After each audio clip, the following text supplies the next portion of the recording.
पहलगाम आतंकी हमले के बाद एक शब्द बार बार सुना जा रहा है, वो है ओजीडब्ल्यू यानी कि ओवरग्राउंड वर्कर। जांच एजेंसियों के मुताबिक कश्मीर घाटी में किसी भी आतंकी हमले में ओजीडब्ल्यू की बड़ी भूमिका होती है और पहलगाम जैसा आतंकी हमला बिना ओजीडब्ल्यू की मदद के संभव नहीं है। आज तक संवाददाता अरविंद ओझा ने एक पूर्व ओजीडब्ल्यू से एक्सक्लूसिव बातचीत की। इस शख्स का दावा है कि उसने करीब 4 साल पहले आतंकियों के साथ काम किया था।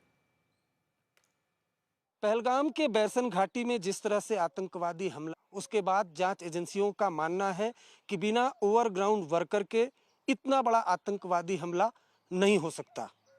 बीते कई दिनों से ओजीडब्ल्यू को लेकर तरह तरह की बातें हो रही हैं। ओजीडब्ल्यू है क्या, कैसे ये काम करता है, आज हम आपके सामने इस बात का खुलासा करने जा रहे हैं। हमारे साथ एक ओजीडब्ल्यू ओवरग्राउंड वर्कर जिन्हें कहा जाता है वो मौजूद हैं। हम उनसे सीधे बात करते हैं। कभी अरेस्ट हुए, आप किस तरह से ओवरग्राउंड वर्कर बने? जी सर, मेरा भी एक दोस्त था, एक नहीं काफ़ी सारे दोस्त थे मेरे। तो उन्होंने भी, जैसे मैंने बोला कि उन्होंने भी देखा पहले कि कौन ये काम कर सकता है, तो उन्होंने फिर मुझे चॉइस किया। तो फिर मैंने लगभग 2-4 साल उनके साथ काम किया, बहुत मदद किया उनके लिए। बहुत रातों भर मैं निकलता था, खाना पहुंचाता था या बाकी वगैरह उनके लिए काम करता था। तो फिर 4-5 साल के बाद उन्होंने मेरे से काम भी लिया, बहुत अटैक्स करवाए हमारे ज़रिए। तो फिर एक अटैक में हम ऑन स्पॉट पकड़ गए, तो उस टाइम हम कुछ नहीं कर सके फिर। तो आप क्या अरेस्ट होके जेल गए? जी सर, मैं 2.5 साल तक खुद जेल में रहा हूँ।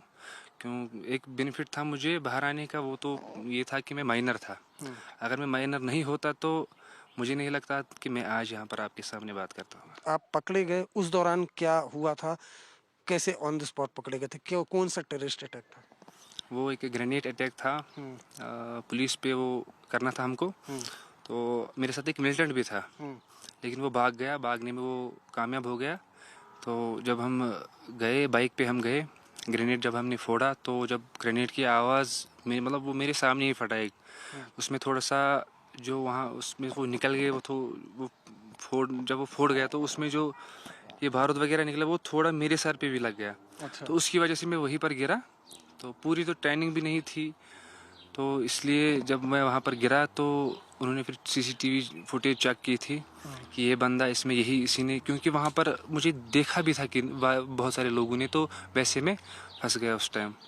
वरना मैं भी उस मिलिटेंट के साथ भागने में कामयाब होता वो, लेकिन खुद भाग गया। खुद भाग गया। बैसरम घाटी में जो वहाँ पर तो जंगल ही जंगल है, अगर देखा जाएगा तो पूरा वो जंगल एरिया ही है। तो वहाँ से जंगल में ही आए होंगे और जंगल में ही वापस जाए होंगे। तो बहुत सारे जो ऐसे जंगल है जिसमें बहुत सारे हाइड आउट है, वो हाइड आउट से बाहर निकलते हैं, अटैक करते हैं, वापस हाइड आउट की तरफ जाते हैं। आप जंगल में कितनी कभी रहे हो जंगल? जी सर, बहुत बार रहा हूँ, 2-2 बार, 2-2 रात, 3-3 रात रहा हूँ। कैसे रहते हो जंगल में? सर वहाँ पे भी हाइड आउट होते थे, ज़मीन के नीचे हाइड आउट होता था। कमरा सीधा बना, मतलब कि जैसे ऐसे कमरा होता है जब जैसे घर में हम बैठे, वैसे ज़मीन के नीचे आपको पता भी नहीं चलेगा। अगर आप उसके आगे भी चलोगे, आप उसके ऊपर भी चलोगे, पता नहीं चलेगा। खाना पीना तो सर वो जी आप लोग लेके जाते? सीधी सी बात है सर, खाना पीना हम उनको ले जाते थे, स्टॉक वगैरह हम ले जाते थे उनको 10-15 दिन के लिए।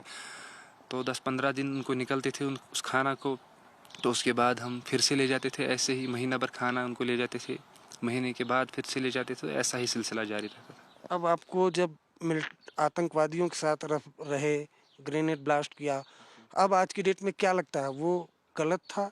क्या लगता था? सर 110% वो गलत था। अगर आज मैं देखता हूँ तो मैं ये बोलता हूँ कि मैं उस टाइम बचा ही क्यों, क्योंकि जो मैंने किया उस टाइम मिलिटेंटों के साथ, जो मैंने काम किए हैं वो, मैं आज मतलब बहुत शर्मिंदा हूँ उस पर।